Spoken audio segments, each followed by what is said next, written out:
सबसे बड़ा सवाल ये रहता है कि आदमी अपने तरीके से एंजॉय करता है, लड़की अपने तरीके से एंजॉय करती है। तो ऐसे में जो किन्नर समाज है उसके एंजॉय करने का क्या टाइप रहता है, क्या क्या किस प्रकार से, क्या, क्योंकि जिंदगी उसकी भी होती है, हर आज़ादी का मौका उसके भी होता है, हर अधिकार उसके पास भी होता है। तो ट्रांसजेंडर की जैसे अभी सुप्रीम कोर्ट ने भी कह दिया था वो कुछ कर सकता है, कुछ भी कर तो हाँ, तो ऐसे में क्या उनकी लाइफ रहती है, एंजॉय की क्या लाइफ रहती है, तो थोड़ा इसके पर प्रकाश डालिए। जैसे बड़े किन्नर हमारे जैसे मैं हूँ और जो मेरे गुरुजी हैं श्री श्री 1000 उर्मिलानंद गिरी जी महाराज, वो हमारे साथ में हंसी मजाक कर लेते हैं, हम उनके साथ कर लेते हैं, और जो मेरे चेले हैं मैं उनके साथ में कर लेती हूँ। वैसे दुख सुख की हम बातें बतला लेते हैं, वो भी खुश होते हैं, हम भी खुश होते हैं। और रही बात किन्नर के साथ, तो संभोग का कोई मतलब ही नहीं होता।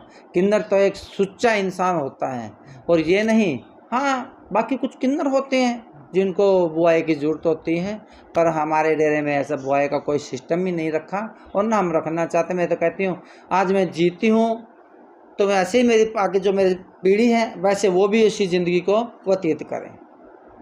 जी महाराज जी, एक और आपसे रेशमा जी एक और बड़ा प्रश्न ये है कि आपके किन्नर समाज में अगर कोई किन्नर, मान लीजिए, देखो वैसे तो गलत बात है कि आप भी नहीं चाहते भी कोई किन्नर हमारे, कोई व्यक्ति हमारे जैसा किन्नर बने, ये तो आप दुआ करते हैं कि बिल्कुल वो सही, और इस तरह से आप कुछ ऐसे करते भी हो। लेकिन अगर मान लीजिए कोई व्यक्ति आता है आपके पास, छोटा बच्चा है या वो है, वो कैसे, किस तरह से आप उसके ऊपर विश करते हो, कैसे अपने वातावरण में ढालते हो? अगर कोई बच्चा पढ़ना चाहता है तो हम तो उसको पढ़ा के खुश हैं, क्यों मेरी एक शिष्य हैं। नहीं, कोई किन्नर आ गया, मान लीजिए कोई बच्चा किन्नर आ गया, तो उसको कैसे एक्सेप्ट करते हो, किन किन विधियों का, किन किन प्रोसेसों का आपको कराना पड़ता है कि? हाँ जी, जो किन्नर पैदा हो जाता है, पहले नंबर तो उसके माँ बाप उनको बिल्कुल पता नहीं लगने देते हैं कि हाँ वो 10-12 साल का 15 साल का हो जाता है तो या तो किन्नरों के पास छोड़ जाते हैं चुपके से, और फिर ना छोड़ने के फिर बचपन में ही उनको जाके चुपके भी हमारा नाम ना आगे आए, और हमारे बच्चों को किसी भी तरह बाहर पालो या भीतर पालो, या किसी कॉलेज में डाल के पालो, या किसी जनानी के थ्रू इसको पालो, तो उस किन्नर को हमारे पाला जाता है।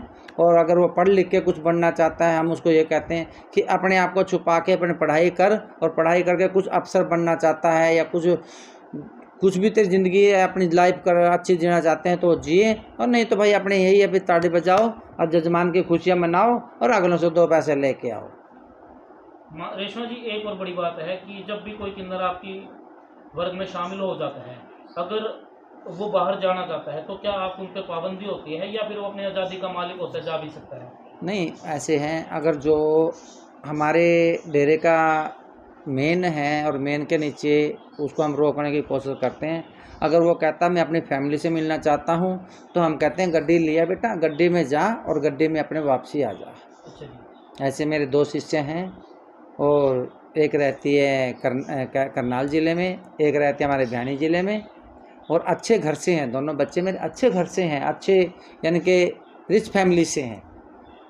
रेशमा जी, जैसा आपने अभी बताया था कि ट्रांसजेंडर चेंज कर देते हैं, कोई लड़का लड़की बन जाती है, लड़की लड़का बन जाता है, जी तो ऐसे में ऐसा कोई केस आया आपके पास भाई, वो किन्नर था और उसमें बाद में उसके अंदर ये होया कि मैं लड़का लिंग चेंज करवा के लड़का बनूं या फिर वो बनूं, मतलब ऐसी कोई केस आया हो आपके सामने? नहीं, किन्नर से कोई अपना हाँ जीवन किन्नर होते हैं, किन्नर के साथ में वो अपने जो भी उसके छोटे मोटे अंग होता है उसको सेक्स चेंज करा के वो लड़की बनने की कोशिश करता है। आजकल डॉक्टर हैं एक से एक चढ़े हैं, तो वो लड़की टाइप में अपना सब कुछ करा लेते हैं और वो लड़की बन जाता है।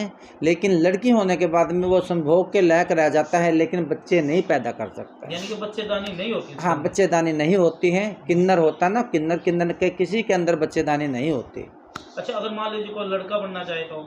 लड़का बनना चाहे, लड़का बनने के लिए तो आज तक डॉक्टर अभी तक तो नहीं है, लेकिन हाँ सर्जरी के थ्रू मांस के ऊपर मांस चढ़ा दिया जाता है, उससे संभोग करने का नाम तो संभोग का है, लेकिन बच्चे पैदा उससे नहीं हो सकते। अच्छा जी। जी, तो मात्र एक मतलब हाँ, सेक्स कर सकता है, लेडीज़ का सेक्स कर सकते हैं, वो सेक्स करने के बाद वो बच्चे नहीं उससे हो सकते। क्यों?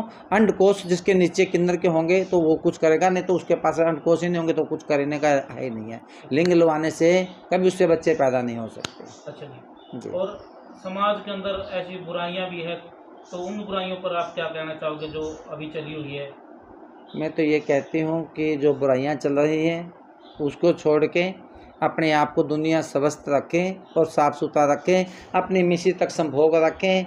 अगर कोई वैसे ही ज़्यादा वो है तो आप लोगों को पता मैं क्या कहना चाहती हूँ, यहाँ पे पूरा बात नहीं बोल सकती हो। बाकी गे से 100 कोस दूर होके चलोगे तो अपने आप को भी स्वस्थ रखोगे और अपने परिवार को भी और अपने बच्चों को भी। बहुत अच्छा, बहुत बहुत धन्यवाद है। रेशमा जी, एक और लास्ट क्वेश्चन ये रह गया, अगर जो नहीं जानता, मतलब जो शादीशुदा नहीं है, जिसकी शादी नहीं और वो गे टाइप के व्यक्तियों के टच में आ जाता है, तो ऐसे में उन लोगों से कैसे बचे? क्या कोई शिकायत दे? कैसे कैसे बचे उन लोगों से अगर वो आ जाता है? क्योंकि कई बार 18-20 की जब उम्र हो जाती है तो ऐसे में वो क्या हाँ, पता ऐसे लोगों के संपर्क में आ जाए। जी जी, नई पीढ़ी बिल्कुल आ जाती है गे टाइप के बातों में। उसके अंग प्रदर्शन करने के बाद में 18-16 साल के 20 साल के बच्चे आ जाते हैं। हम तो यही कहेंगे कि अपनी सावधानी बरतो, डॉक्टर की राय लो और आगे जो चीज़ वो इस्तेमाल करने के लिए बोलते वो करो, नहीं तो वैसे किसी के पास जाए नहीं तो बहुत अच्छा होगा। इन्होंने पूरा वाक्य रखा है कि आज कल जो सेक्स रिलेशन चले हुए हैं दो व्यक्तियों के बीच में या किसी भी प्रकार से, जिसके कारण से जो व्यक्ति अगले की ज़िंदगी और खुद की ज़िंदगी खतरे में डाल देता है, तो ऐसे में माई ने एक संदेश भी दिया और किन्नर मनने तक एक सफ़र कैसे तय होता है वो भी किन्नर जो माता जी रेशमा माई है उन्होंने बात रखी है।